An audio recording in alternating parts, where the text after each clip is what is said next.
Hello, नमस्कार, आदाब, सत श्री अकाल और अस्सलाम वालेकुम। मैं हूं मोहम्मद अहमद काज़मी, लेकर आया हूं आपका पसंदीदा कार्यक्रम आपके रूबरू। आज संडे है और आज हम एक बार फिर सईद नकवी साहब से मुलाकात कर रहे हैं। और जिस तरह से वेस्ट एशिया यानी फिलिस्तीन इजराइल जंग जारी है, वो किस मोड़ पर आ पहुंची है? क्या सीज फायर होगा या नहीं? क्या जमीनी जंग होगी या नहीं? क्या यूनाइटेड नेशन की अपील सीज फायर के लिए मानी जाएगी या नहीं? या इजराइल का गुस्सा इसी तरह से जारी रहेगा उस नाकामी का जो 7 अक्टूबर को उसने झेला है? ये सारे सवालात ऐसे हैं जिस पर जानकारी बहुत जरूरी है। और अब खबरें ये आने लगी हैं कि दुनिया भर में मार्केट नीचे गिर रही है, सेंसेक्स नीचे गिर रहा है और इकोनॉमीज उथल पुथल होना शुरू हो गई हैं। इस पर हम सईद नकवी साहब से बात शुरू करने से पहले मैं एक अनाउंसमेंट करना चाहता हूं। ये हमारी मीडिया स्टार वर्ल्ड के देखने वालों की खुशकिस्मती है कि सईद नकवी साहब कल मंडे 12:30 बजे मेरे साथ लाइव प्रोग्राम में होंगे और आपके सवालात का जवाब देंगे। शुरू में वही 10 मिनट तकरीबन मैं खबरें बताऊंगा ताजा, जिस पर हम बात करेंगे, और उसके बाद सईद नकवी साहब से बात करेंगे। हो सकता है अगर नकवी साहब तैयार हो जाएं तो इस प्रोग्राम को हम पूरा 1 घंटे चला लेंगे ताकि बातचीत जरा सुकून से हो जाए। लोगों के सवालात के जवाब, आप दर्शकों के सवालों के सीधे जवाब देंगे सईद नकवी साहब। नकवी साहब, वेलकम है आपका। मीडिया स्टार वर्ल्ड को आप वक्त दे देते हैं, उसके लिए बहुत बहुत शुक्रिया। आप बताइए कि अब 21-22 दिन हो चुके जंग को, अब आप इस जंग को कहां महसूस कर रहे हैं? जहां यूनाइटेड नेशन जनरल असेंबली की अपील आ चुकी है, जमीनी जंग होगी या नहीं होगी, क्या कुछ होने वाला है? जमीनी जंग 20 दिन हो गए, अभी तक तो हुई नहीं है। 1-2 प्रोब्स हुए थे,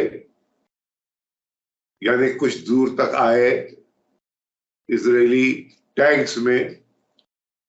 फिर कुछ सोर्सेस की खबर ये थी कि वो टैंक्स भी छोड़ के चले गए वापस। इसका मतलब ये फिर ये हुआ कि साहब वो जो आए तो उनको एम्बुश कर दिया गया। अब टैंक्स को कैसे एम्बुश किया जाता है, यानी भाई टैंक, ये जो मरकावा टैंक है, इसका जो पॉइंट है वल्नरेबल, वो उसके नीचे है। यानी वो इन्होंने डिस्कवर कर लिया था 2006 की जंग में, अगर आपको याद हो। जी जी। तो वो वहां पे मार देते थे, और कैसे मारते थे कि हम जानते नहीं। कि भाई एक टैंक चल रहा है, उसके पेदे में एक स्पॉट है, वहां पे आप कैसे मारेंगे? अब अल्लाह जाने टेक्नोलॉजी कहां से कहां जाती है। बहरहाल कुछ एम्बुश हुआ और ये लोग अपने असलहे और अपने टैंक छोड़ के वापस चले गए। ये खबरें हम तक नहीं आई। जो बड़ी वेस्टर्न मीडिया है, जो कि इस वक्त क्या, वो दूसरी जंग अजीम के बाद से वेस्टर्न मीडिया ही हमारा सोर्स ऑफ इंफॉर्मेशन है। और अब वो सोर्स ऑफ, हर एक समझ गया है कि अब वो सोर्स ऑफ प्रोपेगेंडा है। इंफॉर्मेशन और प्रोपेगेंडा के बीच में ये हुनरमंदी आपके प्रोग्राम से आपके सामीन इतने समझदार हो जाएं कि वो ग्रेन फ्रॉम द शेफ छांट ले कि ये जो कहा जा रहा है इसमें मुबालगा कहाँ है, ये जो कहा जा रहा है इसमें झूठ क्या है और सच क्या है। आपके प्रोग्राम का एक मकसद दरअसल ये है, जी जी, बिल्कुल। जो दुनिया में खबरें उड़ रही हैं उनको कैसे परखा जाए, उनको तराजू में कैसे तोला जाए, क्योंकि बहुत जरूरी हो गया है। इतना ज्यादा प्रोपेगेंडा हो रहा है कि पता नहीं क्या। मसलन यही कि ये एक प्रोब हुआ, कई हुए और वापस चले गए। अब ये हमें कहते हुए वो जरा सा कोताही ये है कि भाई हमें पक्का नहीं मालूम है। हमने 2 जगह ये पढ़ा है, लेकिन ये 2 जगह वो हैं जो कि वेस्टर्न मीडिया नहीं है। अच्छा, अब आलम यह हो गया है दुनिया का कि अगर वेस्टर्न मीडिया तस्दीक न करे तो गोया वो खबर हुई नहीं। तो इससे लड़ने का काम आपका चैनल करता है। ये मैं आपको इस बात की मुबारकबाद देता हूँ कि अब देखिए एक कहर है अजीब और गरीब। यानी शफा अस्पताल के अंदर कोई चीज नहीं, सलाइन वाटर नहीं है, पानी नहीं है, बिजली 24 घंटे के लिए है। अभी अगर वो खत्म हो जाएगी तो कहीं एक कोने में एक वो है सोलर पैनल एक लगा हुआ है, उससे कुछ बिजली आ जाएगी। ना अजीब और गरीब मार्का है ये। लेकिन एक चीज जालिम इस बात को नहीं समझ पाता। मुझे नज़्म याद आती है, साहिर लुधियानवी की नज़्म है, जबकि पातरीस लुबम्बा को मारा गया था, उस पे जुल्म के ऊपर उनकी नज़्म थी। जुल्म फिर जुल्म है, बढ़ता है तो मिट जाता है। जुल्म फिर जुल्म है, बढ़ता है तो मिट जाता है। खून फिर खून है, टपकेगा तो जम जाएगा। खाके सहरा पे जमे या कफे कातिल पे जमे, तेगे बेदात पे या लाशाए बिस्मिल पे जमे। खून दीवाना है, दामन पे लपक सकता है। महमिले मजलिसे अक़वाम की लैला से कहो, खून दीवाना है, दामन पे लपक सकता है। शोले तुंद है, खिरमन पे लपक सकता है। जुल्म की बात ही बड़ी अजीब नज़्म इस वक्त अच्छी लग रही है।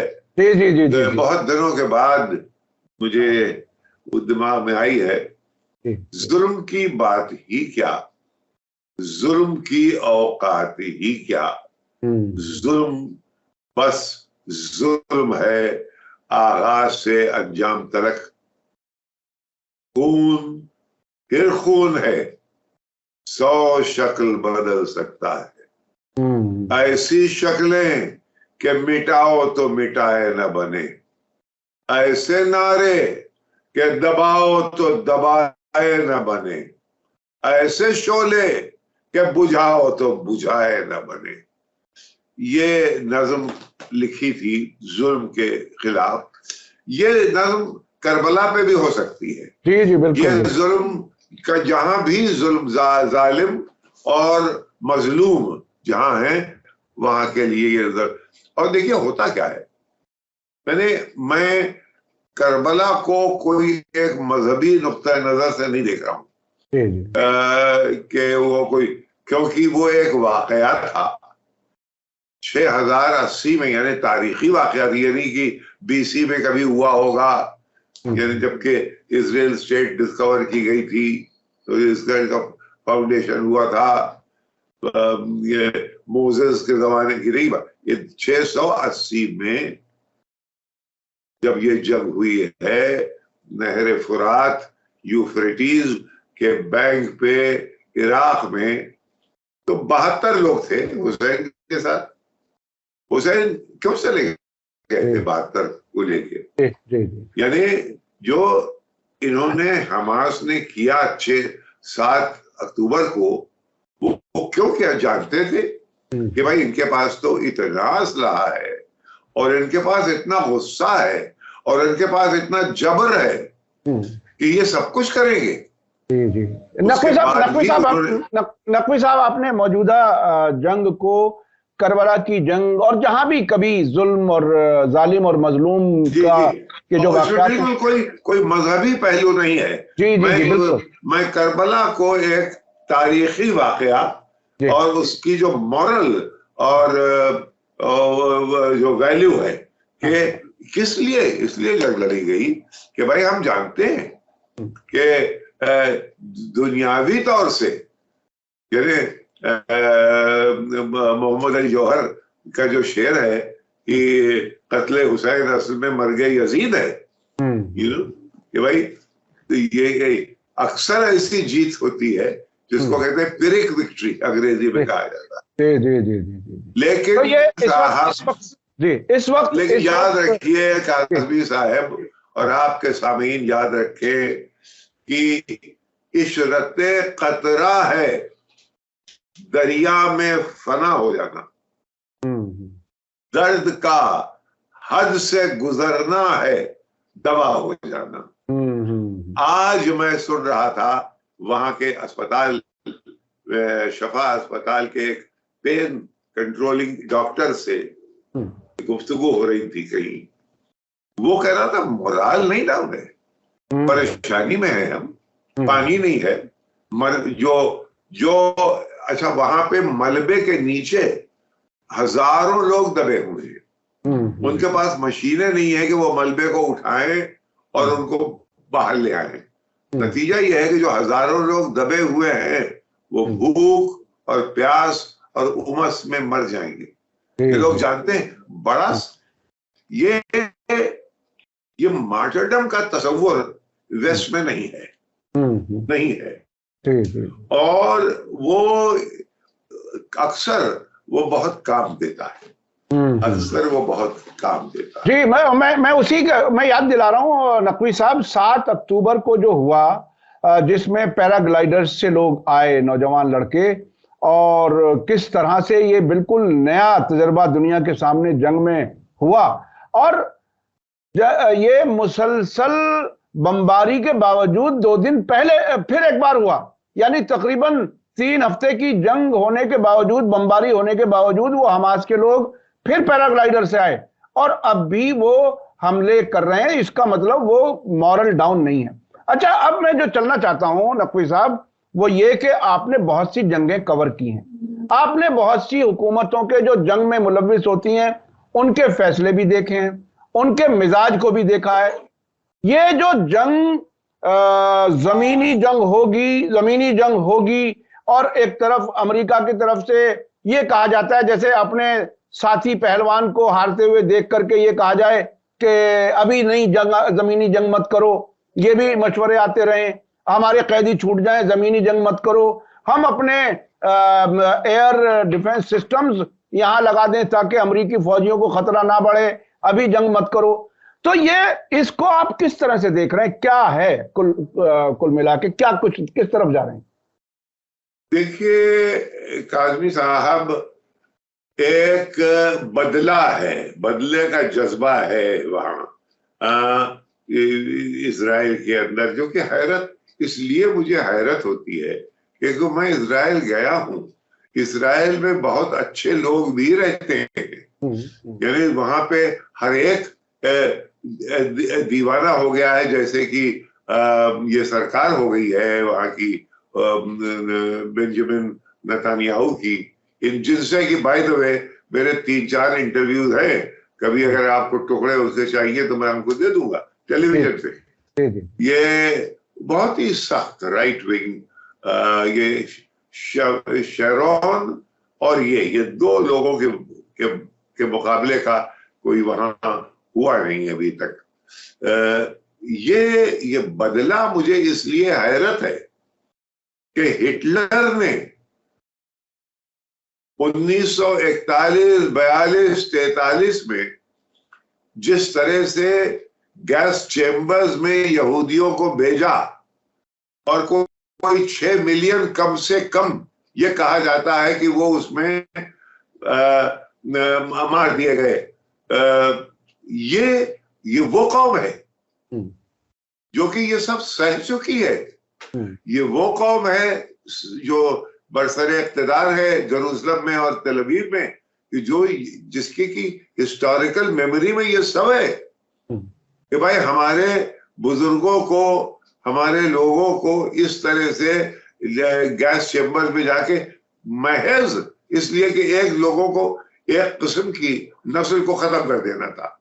ये आप यही कह रहे कि हम इनको खत्म कर देंगे, यानी ये आपने लेसन खुद अपनी इबरतनाक कहानी से आपने लेसन क्या सीखा?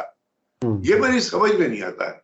अच्छा अच्छा सर, अच्छा सर, इस बीच की मैं जो बात आपने कही है, माफ कीजिएगा मैं बीच में थोड़ा सा रोक रहा हूं। इकोनॉमिस्ट लंदन ने कल, जिसका आप अक्सर जिक्र करते हैं, उसने ये बताया है कि 7 अक्टूबर के बाद अब इजराइल में वो दीवानगी खत्म हो गई है कि वो रेजिस्टेंस फोर्सेस को कुचल सकते हैं, वो उनकी सोच मर गई है। ये बात इकोनॉमिस्ट ने लिखी है। तो वो जो सोच मर गई है, उसे मरती मरती को जिंदा रखने के लिए ये बमबारी की जा रही है क्या? देखिए काजमी साहब, किस्सा दरअसल वही है कि मरता क्या ना करता, उधर ये भी एक पहलू है कि हमारा निजाम हमारे हाथ से जा रहा है। ये जो वेस्टर्न मीडिया जो कहता है कि हम, और वहां के लीडर कहाँ के, इसराइल के, कि इंटरनेशनल कम्युनिटी, एक फ्रेज है इंटरनेशनल कम्युनिटी। वो कौन है साहब? वो है अमेरिका, वो है बरतानिया, वो है फ्रांस, वो है जर्मनी, वो है शायद इटली। ये यानी G7 के ममालिक, उसको वो कहते हैं इंटरनेशनल कम्युनिटी। अच्छा साहब, अगर हमने मान लिया कि वो ये है, तो वो इंटरनेशनल कम्युनिटी तो अब सिकुड़ रही है ना, वो तो अब सिमट रही है। यानी जर्मनी ऐसे मुल्क को, जो कि जिसकी की इकोनॉमी कभी दबती नहीं थी और इस वक्त यूरोप में सबसे बड़ी इकोनॉमी थी, उसको आपने मार दिया और कोई उफ नहीं कर रहा, क्योंकि आपस में अब आपने इसको गोरे और काले की जंग बना दी। लिहाजा वो गोरा जो सहमा बैठा, उसका मुल्क तुमने खराब कर दिया। यानी अंदाजा नहीं है कि जर्मनी की, भाई क्या होता था, यही था ना कि रूस से नॉर्थ स्ट्रीम और साउथ स्ट्रीम से गैस आती थी, जो कि सस्ती थी और जो कि पूरे यूरोप को जाती थी। आपको ये लगा, यानी वॉशिंगटन को ये लगा कि अगर ये गैस इसी तरह से आती रहेगी तो हमारा कंट्रोल यूरोप से के ऊपर से हट जाएगा और पुतिन का कंट्रोल रहेगा। तो लिहाजा आपने टेररिज्म की आप बात करते हैं, मैं कई दफे ये कह चुका हूं, भाई उन्होंने जाके बाकायदा उन गैस पाइप्स को उड़ा दिया। टेररिज्म वो नहीं है, खैरत है। जुनू का नाम खिरत पड़ गया, खिरत का जुनू, जो चाहे आपका हुस्न करिश्मा साज करे। अच्छा, इसमें एक पहलू बहुत ही दिलचस्प यह है कि यूरोपियन मुल्कों को अमेरिका का एलाई कहा जाता है। सरकारें आपस में जुड़ी हुई हैं नेटो के जरिए और कई जरिए से अलायंसेस हैं, बाकायदा इंटरनेशनल डिफेंस अलायंस के नाम से, जो इराक में और अफगानिस्तान में और जहां चाहते हैं वो तबाही करते हैं। अब यही एक दूसरे को तबाह करने पर लगे हुए हैं, यानी अमेरिका यूरोप को तबाह कर रहा है इस यूक्रेन जंग के रास्ते से। तो आखिर जैसे कहते हैं ना कि मारे और रोने ना दे, तकरीबन क्या उस हालत में ले आए। बिल्कुल यही है। और मैं जो पहले कह चुका हूं, देखिए इस वक्त वो बात कहते हुए मुझे जरा सी पॉज करता हूं, क्योंकि इतना इबरतनाक मंजर है हमास जो इजरायली ने जो सूरत हाल पैदा की है गाजा में। ऐसा दुनिया में कभी मुझे मेरी याद में नहीं है कि एक मुल्क, अच्छा आप, और बुजदिली की इंतहा है कि आप भाई जमीन पे आइए, तो वो कह रहे हैं आइए जमीन पे आइए, बूट्स ऑन द ग्राउंड नहीं। वो अमेरिका से सीख गए, बूट्स ऑन द ग्राउंड नहीं रखो, ऊपर से बमबारी कर करके मार दो। अब आप बमबारी करेंगे तो जाहिर है ये तो बिल्कुल अनइक्वल वॉर है। आप कह तो रहे थे कि हम ग्राउंड इन्वेजन करेंगे और टैंक खड़े किए गए थे, क्यों नहीं किया आपने? देखिए साहब, है ये कि अभी एक तरह से जैसे हिजबुल्लाह की तरफ से ये आवाज आई है कि जंग तो अभी शुरू नहीं हुई है, तो वो जंग तो इंतजार, वो मुंतजर हैं कि ग्राउंड इन्वेजन करें, तब कुछ दो हाथ आप दो हाथ हमारे, तब देखें। वो अभी फिलहाल हो नहीं रही, मेरे ख्याल में वो टल जाएगी। देखिए इस बात को आप समझ लीजिए, मैं पहले भी कह चुका हूं और रिपीट कर रहा हूं, वो ये कि इंटरनेशनल ऑर्डर बदल चुका है। अगर बाइडेन की जगह जॉर्ज डब्ल्यू बुश होते और ये सन 2005 होता, जबकि हमारी न्यूक्लियर डील यहां साइन हो रही थी अमेरिकन के साथ, आप सांस विस्पर में अमेरिकी के खिलाफ नहीं बोल सकते थे, विस्पर नहीं कर सकते थे। ये था sole super power moment George W Bush के जमाने में। और उस जमाने में भी आपको याद है कि नहीं कि यहां हमारे इन्होंने डॉक्टर मनमोहन सिंह ने, वो बड़े साहब अमेरिका के दिलदादा थे, उन्होंने कहा कि जॉर्ज बुश को जॉइंट सेशन ऑफ पार्लियामेंट में हम एड्रेस करने देंगे। अरे साहब, आपके ये यहां से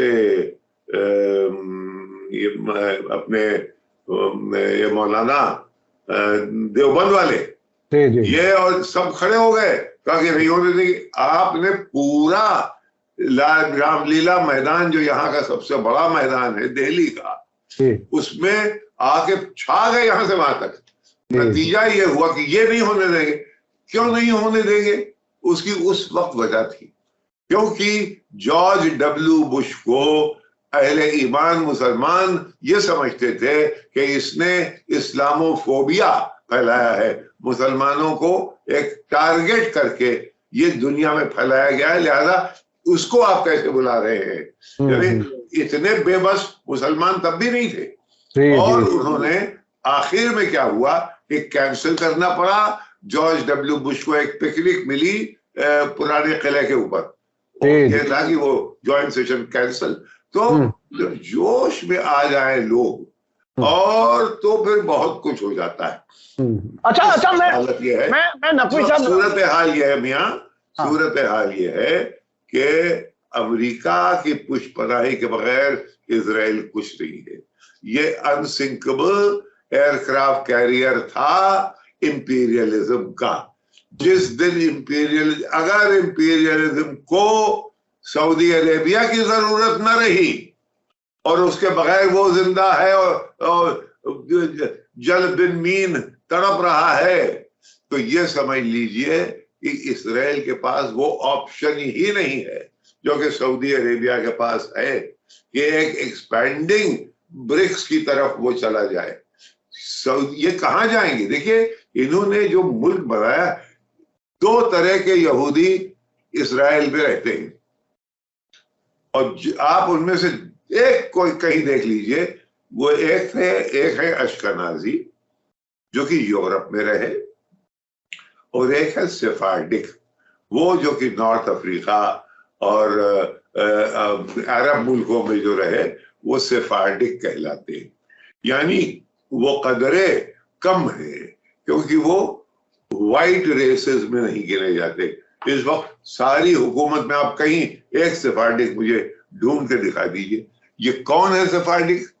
ये बहुत अहम चीजें हैं। यानी इस वक्त हमारी नजर लगी हुई है गाजा पे और पे, लेकिन ये बैकग्राउंड कौन है सेफार्डिक? ये वो यहूदी हैं जबकि 800 साल हुकूमत थी अंदलूसिया में मुसलमानों की, और 1492 में ये जबकि ये गया है कोलंबस को वहां से भेजा गया है to search for new world. उस वक्त क्रिश्चियन रिकॉन्क्विस्टा उसे कहते हैं स्पेनिश में, यानी उन्होंने रिकॉन्क्वेस्ट किसी तरह से कर लिया था और हुई थी बड़ी जबरदस्त किस्म की एक चीज, उसको कहते हैं इंक्विजिशन। यानी यहूदियों को कपड़े पहनने की इजाजत नहीं थी, वो ये कि यहूदी मुसलमानों से ज्यादा, यहां तक कि वो कमीज पहने सिर्फ यहां तक और नीचे सब दंगे, और वो परेड किए जाते थे। अच्छा, यहूदी सुअर नहीं खाता, सुअर की हड्डियां उनको दी जाए कि इनको सूंघो। ये यहूदी किसी तरह से भाग के, मालूम है पनाह कहां मिली थी इन्हें ये सफार्डिक जूस की इब्तिदा है। ये पनाह पाए मोरक्को में। अगर आप नक्शा देखिए, यहाँ पे ये स्पेन खत्म होता है, मोरक्को के बादशाह हर साल एक फंक्शन करते थे कि दुनिया भर के यहूदी आते थे, उनकी बड़ी देखभाल होती थी, दुश्मनी कोई नहीं थी, बल्कि इनको पनाह दी इंपीरियल मोरक्को ने। वहां से ये बच के गए ऑटोमन एम्पायर में। आप अभी भी जाके अगर देख लीजिए इस्तांबुल में, तो आपको बहुत से जूइश बिजनेसमैन मिल जाएंगे। अरे आपको इस्फहान में मिल जाएंगे। जी बिल्कुल। लेकिन इमेज ये बनाई गई है कि साहब ये मुसलमान मुल्कों ने इनको भाई, अरे भाई यूरोप ने परेशान किया तुम्हें, तुम मुसलमान के पीछे कहां से पड़ गए? खुदा वास्ते एक ये बिल्कुल फॉल्स नैरेटिव बनाई गई कि भाई तुम्हें जब ये तुम्हारे क्रूसेड्स में मुसलमानों को इतना नहीं परेशान किया जितना कि यहूदियों को परेशान किया। यानी शेक्सपियर का ड्रामा है मर्चेंट ऑफ वेनिस, वो अब कहीं दुनिया में प्ले वो होता नहीं, बहुत जबरदस्त ड्रामा माना जाता है एक जमाने में तो वो बहुत है शाइलॉक जी, एक जमाने में वो बहुत दिलचस्पी से पढ़ा जाता, एक जमाने में वो बहुत दिलचस्पी से पढ़ा जाता था, टेक्स्ट बुक्स में होता था, हमने भी पढ़ा जब अब नहीं है, अब नहीं परफॉर्म भी नहीं हो सकता है वो। तो ये एक दुश्मनी जो यहूदियों से थी वो वेस्ट की थी, लेकिन उन्होंने नैरेटिव को ऐसा मोड़ा है कि गोया वेस्ट और यहूदी एक हो गए हैं और दुश्मन हो गए हैं मुस्लिम, जिन्होंने हमेशा पनाह दी।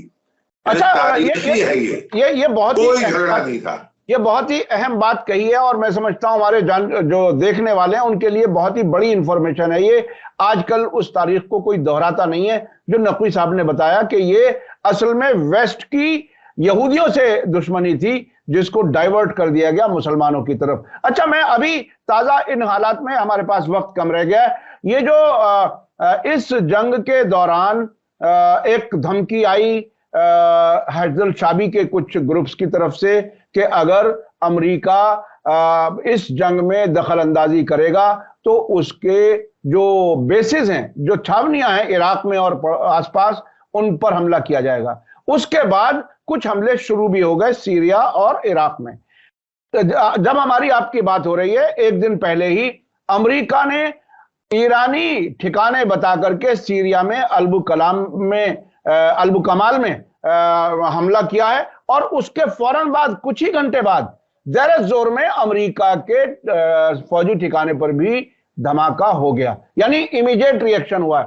ये क्या आपको जंग का दायरा बढ़ता हुआ नजर आ रहा है या ये अभी यानी कोई ये इसको कहते हैं प्रोब्स, यानी ये अभी छोटे छोटे ये शगुफे हैं, ये छोटे छोटे आतिशबाजियां छोड़ी जा रही है। उनको बड़ा खेल, सेंट्रल खेल जो है वो तब होगा अगर कहीं खुदा न खास्ता इन्होंने ग्राउंड इन्वेजन कर दिया, तब होगा। देखिए, इसमें तो कोई शक नहीं कि चाहे वो हजरत शाबी हो, चाहे हूतीज हो, चाहे हिजबुल्ला हो, इन सब की इमदाद मॉरल, फिजिकल, मटेरियल ईरान से आती है। इसमें कोई शक नहीं कि वो ये अगर हम और आप और लोग ये मसलहतें हैं औरों की है कि वो इनको ढांपे, मुझे तो साफ दिखाई देता है कि भाई ये सब एक है, ये सब एक और एक माने गए हैं ये। और बल्कि 2011 में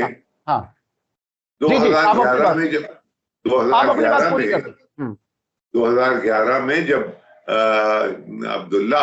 late Abdullah king of Saudi Arabia German अस्पताल से निकल के आए और उन्होंने देखा कि हुस्नी मुबारक और वो ट्यूनिसिया का उनका दोस्त गायब, तो उन्होंने कसम खाई।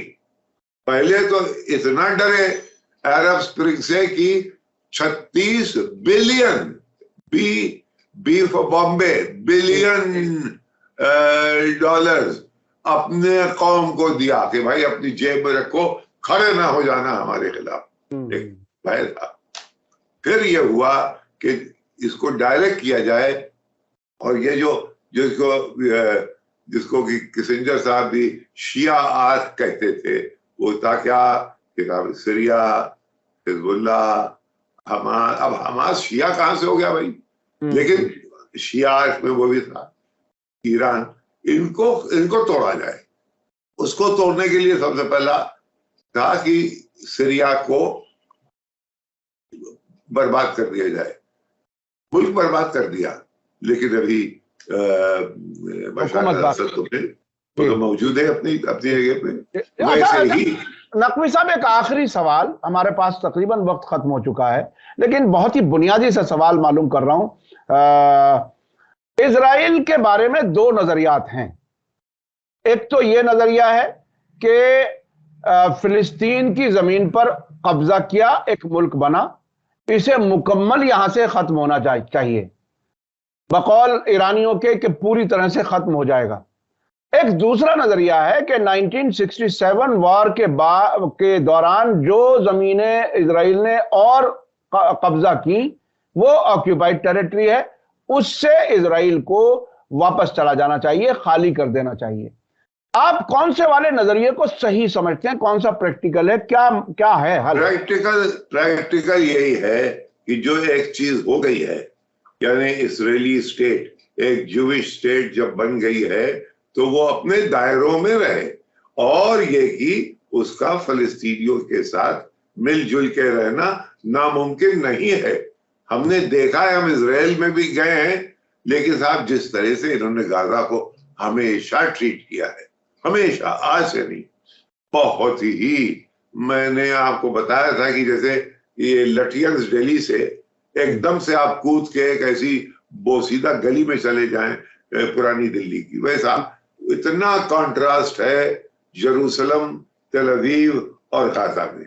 ये इन्होंने हमेशा रखा है। और ये उसकी एक वजह जो मुझे समझ में आती है, मुझे नहीं मालूम कि आप, बिल्कुल आखिर हम खत्म कर रहे हैं इसको, उसकी वजह यह कि रामल्ला में उनकी पसंद का आदमी बैठा हुआ है जो इनके साथ अमन की बात करता रहा और उसको मुसलसल धोखा देते रहे, और वो इनका पुलिसमैन बना रहा। लेकिन गाजा वाले लोग इनके पुलिसमैन नहीं बने, तो क्या यही जीते? वही इलेक्शन वही जीते। मैंने आपको ये बात बताई थी कि हम और हमारे दोस्त एरिक सिल्वर जेरूसलम में हम लोग टैक्सी लेते थे। वो एक कुछ टैक्सीज की लिस्ट थी एरिक के पास, वो यहाँ पे गार्डियन का कॉरेस्पॉन्डेंट रहा था दिल्ली में, अब वहां जाके बस गया था अपने वतन में, तो वो टैक्सी लेते थे हम लोग जाके। उनको ये सुकून था कि भाई मैं मुसलमान हूँ और टैक्सी वाला भी मुसलमान होता था, और मुझे यह कि भाई एक इजरायली है वो मेरे साथ है, तो हम लोग दोनों जाते थे। साहब पहले दिन से ही मैं बता रहा हूं, तो अगर आप कभी कहेंगे तो आपको ये दोनों फुटेज में दिखाऊंगा। यानी एक तरफ तो जूइस जो कि ये ऑस्लो अकॉर्ड के बाद क्या किया है आपने, अरे साहब वो गाली गलौज यासर अराफत को और फलस्तीनियों को, यहूदी एक तरफ वो और दूसरी तरफ हमास, क्या आपने हमें दिया क्या है? इसमें कुछ नहीं है, कोई किस्सा ही नहीं है इसमें पैलेस्टीन स्टेट का। उनका जो सबसे बड़ा इंटेलेक्चुअल था एडवर्ड सईद, जो कि कोलंबिया यूनिवर्सिटी में पढ़ाता था, वो कहता था कि ये पैलेस्टीनियन वारसाई, पैलेस्टीनियन वारसाई क्यों? कि वारसाई ट्रीटी जो पहली जंग अजीम को जिसने खत्म किया, उसमें ऐसे टर्म्स थे ह्यूमिलिएटिंग जर्मनी के लिए कि जर्मन नेशनलिज्म उसके बाद पनपी और हिटलर बना। वो ये कहता था कि इसके अंदर बिल्कुल ये पैलेस्टीनियन वारसाई है। जो वो प्रेडिक्ट कर रहा था वो नेशनलिज्म बनती दिखाई दे रही है। जी। नकवी साहब बहुत बहुत शुक्रिया। मैं अपने दर्शकों से कहना चाहूंगा कि नकवी साहब से जब भी कोई सवाल करें उसका इतना तफसील से बैकग्राउंड के साथ भी और ऐसे कन्विंसिंग अंदाज में बताते हैं कि बहुत चीजें आसानी से समझ में आती हैं। बहुत से सवालात अभी बाकी हैं। कल मंडे 12:30 बजे सईद नकवी साहब मेरे साथ लाइव प्रोग्राम में होंगे। आप लोग जो भी आपके सवालात हों उस पर कर सकते हैं, लाइव प्रोग्राम में आपके सवालों का जवाब देंगे नकवी साहब। बहुत बहुत शुक्रिया नकवी साहब। कल हम आपसे फिर मिलेंगे लाइव प्रोग्राम में, और हमारे दर्शक भी मैं समझता हूं मिलना जरूर चाहेंगे। दुनिया भर में हमारे देखने वाले, यूरोप में, अमेरिका में, मिडिल ईस्ट में, ऑस्ट्रेलिया में, सब जगह लोग देखते हैं। आपको उन सवालात का जवाब देना है। बहुत बहुत शुक्रिया। इसी के साथ मुझे दीजिए इजाजत। धन्यवाद, शुक्रिया। जय भारत, जय हिंद। मीडिया स्टार वर्ल्ड के और वीडियो देखने के लिए हमारे चैनल को सब्सक्राइब करें और सीधे नोटिफिकेशन पाने के लिए बेल आइकन दबाएं। और अगर हमारी खबर सच्ची और अच्छी लगे तो अपने व्हाट्सएप, इंस्टाग्राम, फेसबुक और ट्विटर अकाउंट पर जरूर शेयर करें।